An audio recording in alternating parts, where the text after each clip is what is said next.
Bom dia, gente querida de paz e bem. Eu sou o reverendo Eduardo Henrique, eu sou presbítero da Igreja Episcopal Anglicana do Brasil. Estou aqui na Diocese Sul-Ocidental, na cidade de Santa Maria, no Rio Grande do Sul. E nesse tempo de tanta dor, de tanto sofrimento, medo, a gente, desde já, não é? Deseja um para o outro um domingo abençoado. Que nós possamos oportunizar este momento para, meditando em torno da palavra, da boa nova do reino de justiça, amor e paz para todo mundo, sem exceção, a gente possa se tornar uma pessoa melhor. Esse é o objetivo daqui. Como eu disse já em outras oportunidades, mais do que um diletantismo, uma curiosidade, não é? Uma ilustração teológica. O objetivo daqui é a gente seguir os passos de Jesus, né? Cada um no seu ritmo, mas percebendo que essa palavra pode nos transformar em pessoas melhores. Olhando o reflexo, né? A gente possa ver a face do ser humano que, creio, está em construção em nós. Né? Uma obra inacabada, mas que está sendo construída. E é dentro desse sentido que a gente precisa enquadrar e perceber o Evangelho. E aí, nesse sentido de oportunizar o momento, é que aos domingos a gente aqui se reúne nesse círculo, né? Nessa roda de conversa, tomando o Evangelho como ponto de partida para reflexões sobre a nossa caminhada espiritual, sobre nossa caminhada existencial. Acho que isso é importante a gente ressaltar. Né? Meu desejo é que eu possa alcançar, dentro da minha reflexão, a todo mundo. Né? E dentro desse alcance, fazer com que as pessoas percebam, para além das denominações, ou mesmo a conversão a determinada tradição, que Jesus de Nazaré tem a sua relevância, tem a sua importância. A sua mensagem é muito atual e pertinente. Apesar das notícias em contrário, apesar do contra-testemunho de tantos, não é, que se arvoram a dizer cristãos e cristãs. Mas isso é o sempre. O importante é que a gente possa perceber em nós essa ação. E a gente possa, né, encontrar um no outro, na outra, essa ressonância amorosa, né, de conspiradores, de pessoas que respiram o mesmo alento, o mesmo hálito, o mesmo ar, a mesma ruá divina. É esse o sentido do nosso encontro aqui. E hoje a gente vai conversar um pouquinho sobre lecionário, não é? Um pouquinho sobre lecionário. Os lecionários da Igreja Católica divergem um pouco da Igreja Anglicana. O texto hoje lido é o texto na Igreja Católica Romana, está em Marcos, né, 9, 2 a 9, que é o texto da transfiguração. Na Igreja Anglicana, há esse texto também como sugestão, mas também o texto que está em Marcos 8, 31 a 38, que fala exatamente sobre a questão do que vier após mim, né? Segue-me, negue-se a si mesmo, tome sua cruz e siga-me. Né? Procurando um pouco um ponto de convergência entre os dois textos são pontos de inflexão, pontos em que, na trajetória de Jesus, a caminhada dele, né, aponta para a martiria, para o pleno testemunho, a sua morte, né?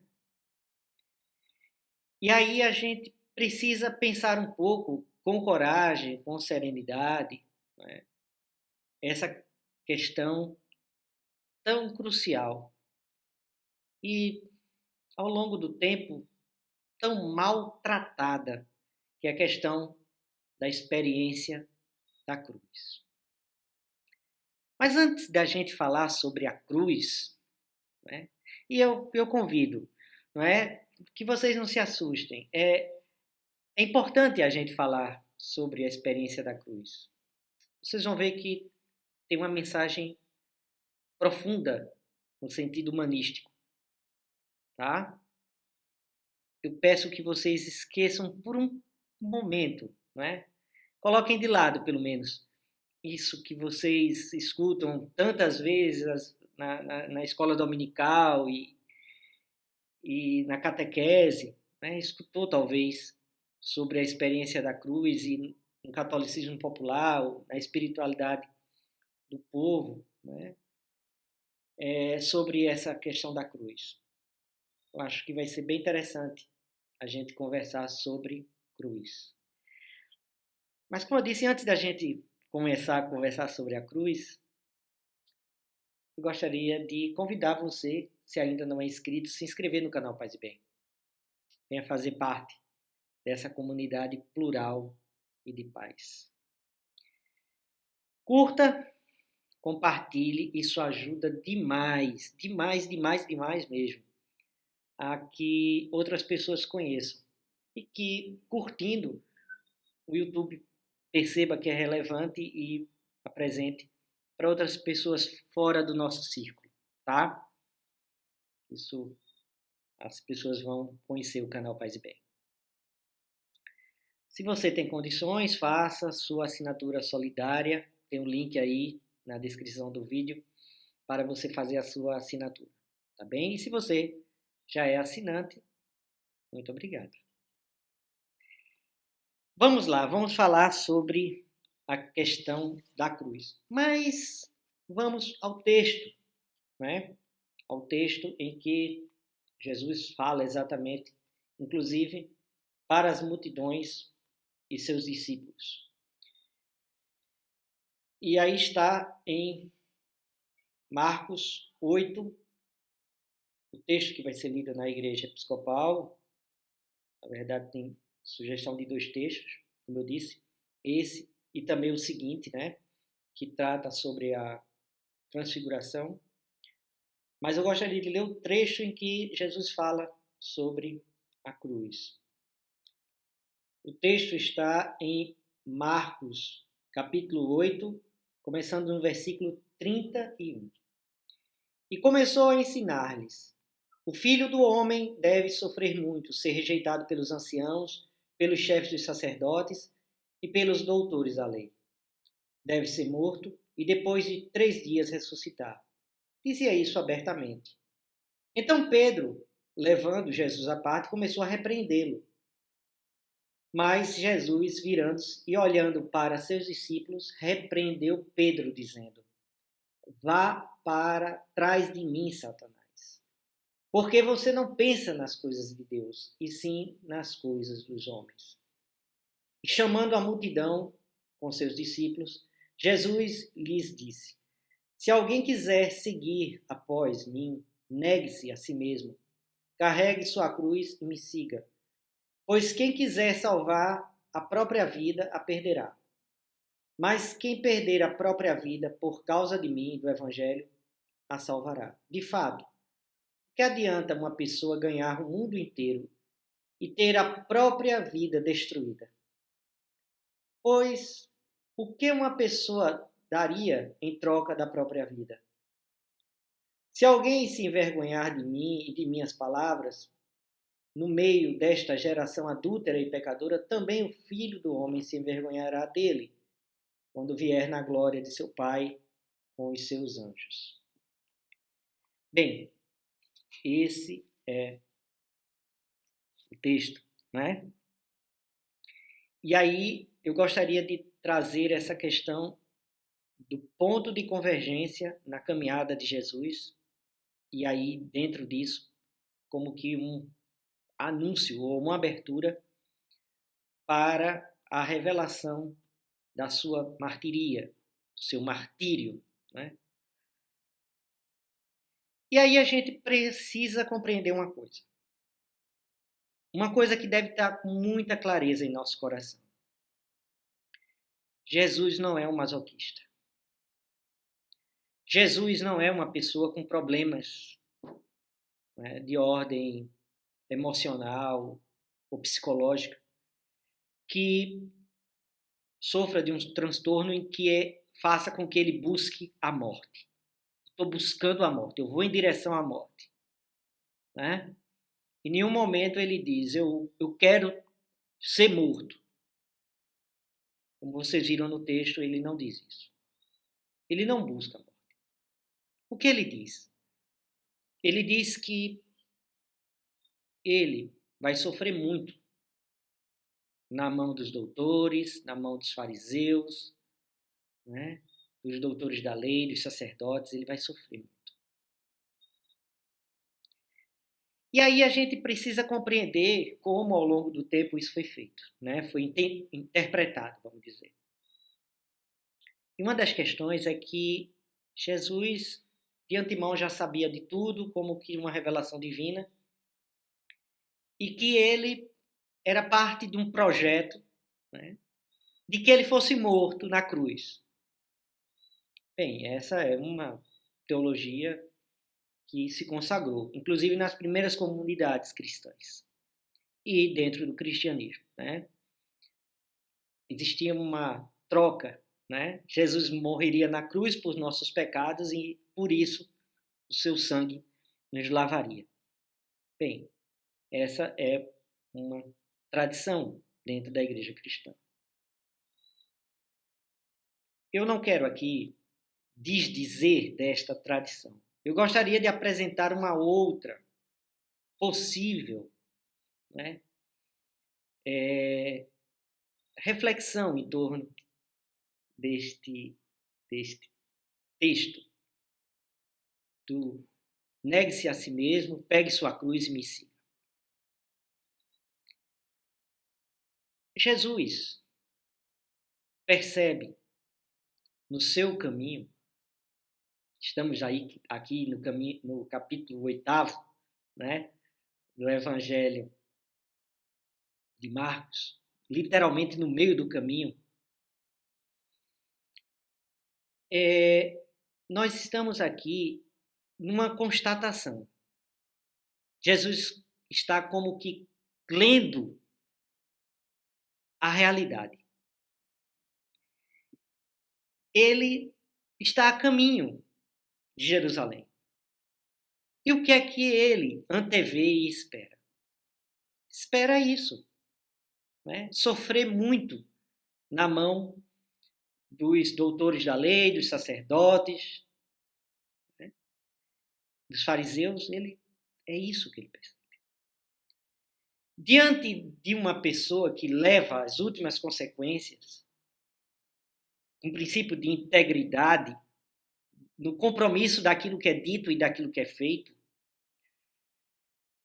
há um caminho. E esse caminho é o caminho de Pedro. É o caminho de dizer, vamos sair dessa. Vamos nos salvar. A gente vai para Jerusalém, mas não vai enfrentar as autoridades. A gente vai fazer o grande acordão, né, que a gente diria hoje, em Jerusalém, com o sinédrio e tudo. Parodiando outra realidade e outro tempo. Mas não. Jesus não negocia. Jesus Nazaré não se negocia. Ele não abre mão da integridade daquilo que é dito e daquilo que é vivido por ele. E aí ele lê, ele é uma pessoa que tem uma visão de realidade. E o que é que uma pessoa que leva às últimas consequências a sua integridade moral, a sua integridade ética, diante de um sistema extremamente corrompido pela ganância, pelo ódio, pela violência, pelo império, né? O que é que espera daqueles que levam até a última consequência aquilo que é dito e aquilo que ele faz? A morte. Nesse sentido, Jesus não buscou a morte. Em nenhum momento ele busca a morte. Ele busca a vida, ele cura, ele restaura, ele ressuscita pessoas. Jesus é um ser voltado para essa dimensão, né? Da dimensão do amor da vida. Amor à vida. As pulsões eróticas da vida. Mas aí o que é que esse sistema faz com essas pessoas? As mata. Jesus tinha o testemunho dos profetas antes dele. O que é que aconteceu a eles? Eles foram aplaudidos? Eles foram acolhidos? Eles foram mortos. Mas Jesus não negocia, nem com os seus apóstolos, né, os seus seguidores mais próximos, o círculo mais próximo. Ó, a gente não vai não para a cruz, não. A gente dá uma volta aqui, tal, fica lá em Jerusalém, dá um tempinho, segue a vida, não enfrenta os poderosos, os arrogantes, os odiosos, não. Os donos do poder, os tiranos, os ditadores colocados pelo imperador, né? Pelo império, né? Não, a gente fica quietinho, calado, né? Faz de conta que a gente não vê. Não, Jesus vai e enfrenta. Porque esse é o caminho. E dentro disso é o reconhecimento dessa situação. É a dimensão do Getsemane. Não dá para voltar atrás. Então não é uma busca alegre, assim, né, pela morte. Mas é o reconhecimento de que quando a gente assume radicalmente o compromisso com a vida, os poderes deste mundo se levantam contra essas pessoas e as matam. Né? Jesus não pode voltar atrás. Por isso que ele repreende Pedro, porque ele pensa nessa lógica do mundo. Ele não pensa nas coisas de Deus. E é dentro desse sentido que negue-se a si mesmo. Negue essa dimensão egoísta, né? Essa dimensão mesquinha, pequena, de ler a realidade. Abra-se a possibilidade do projeto maior do reino. E dentro disso é que a cruz faz sentido. Porque a cruz é um sinal de morte política. É um instrumento de tortura dos torturadores, né, para aqueles que vão contra o império. E a morte aqui na cruz tem esse significado do testemunho. Jesus não foi apedrejado, Jesus não foi, né, esquartejado. Jesus foi morto na cruz. E a cruz é um objeto, é um instrumento de tortura política. É um pau de arara, a gente diria. A morte através, né, uma forma de uma tortura lenta. Então, é isso. Mas eu gostaria também de tratar isso a partir da imagem que é a capa desse Paz e Bem. E aí uma outra transfiguração dessa cruz, uma imagem transfigurada dessa cruz, que é um quadro do Salvador Dalí, né? A cruz de São João. Que é a capa do Paz e Bem. Eu vou deixar, inclusive, essa imagem na aba da comunidade. E aí o que é que nós temos? Nós temos um novo ângulo da cruz. O ângulo visto por cima, de cima. E aí o que é que a gente vê nesse ângulo do por cima, do visto por cima? O que a gente vê é uma perspectiva nova da cruz. Uma perspectiva da cruz que aponta para a dimensão do nascimento, do renascimento. Né? Salvador Dalí, que é o autor do quadro, ele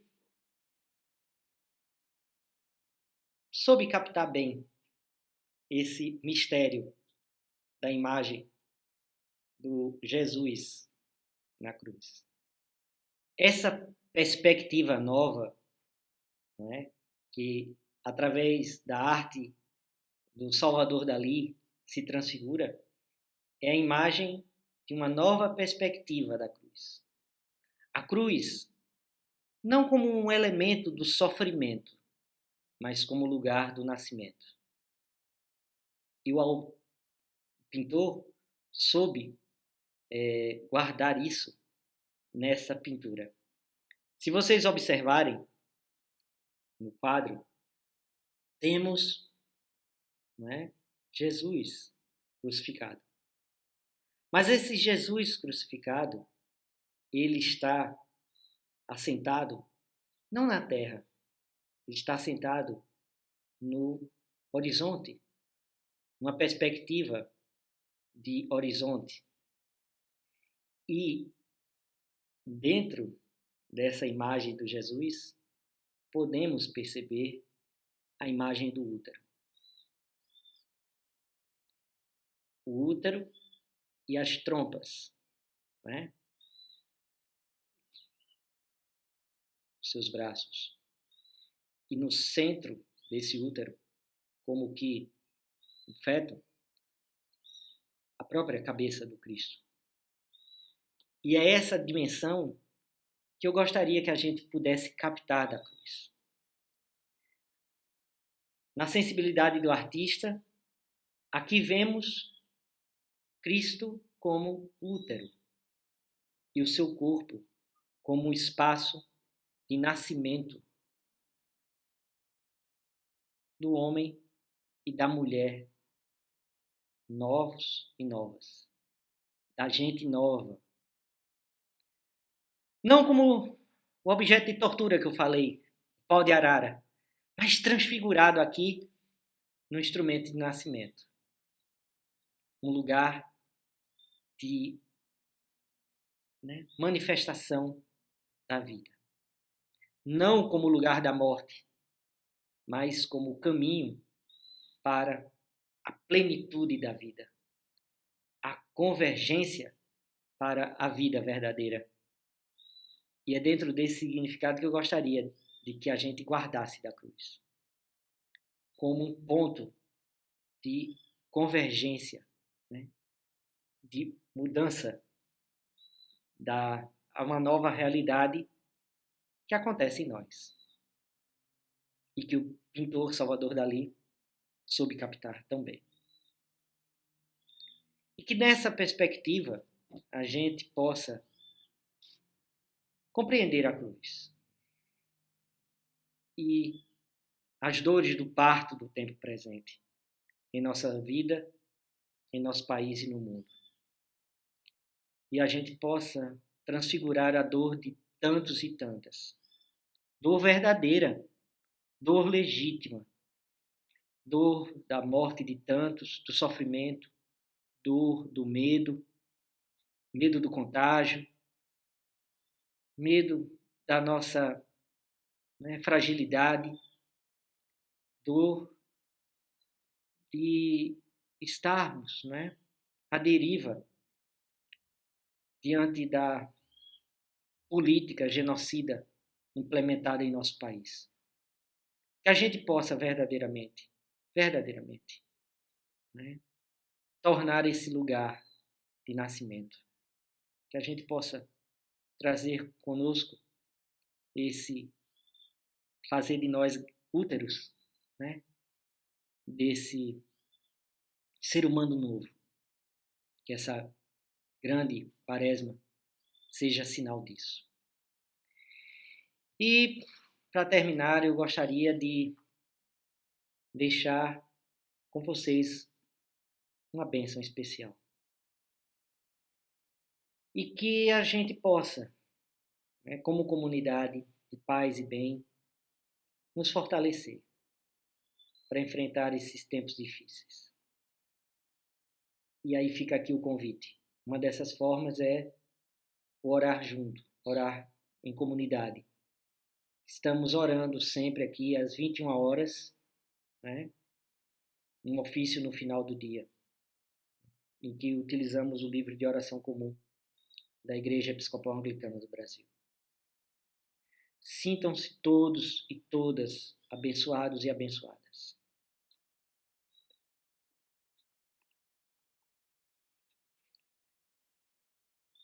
Que Cristo conceda a nós a graça de negar nossos próprios interesses, de crescer em santidade, de tomar a nossa cruz e de o seguir.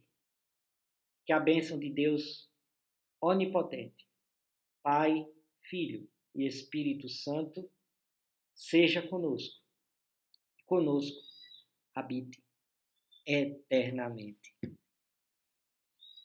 Um grande abração, gente querida de paz e bem.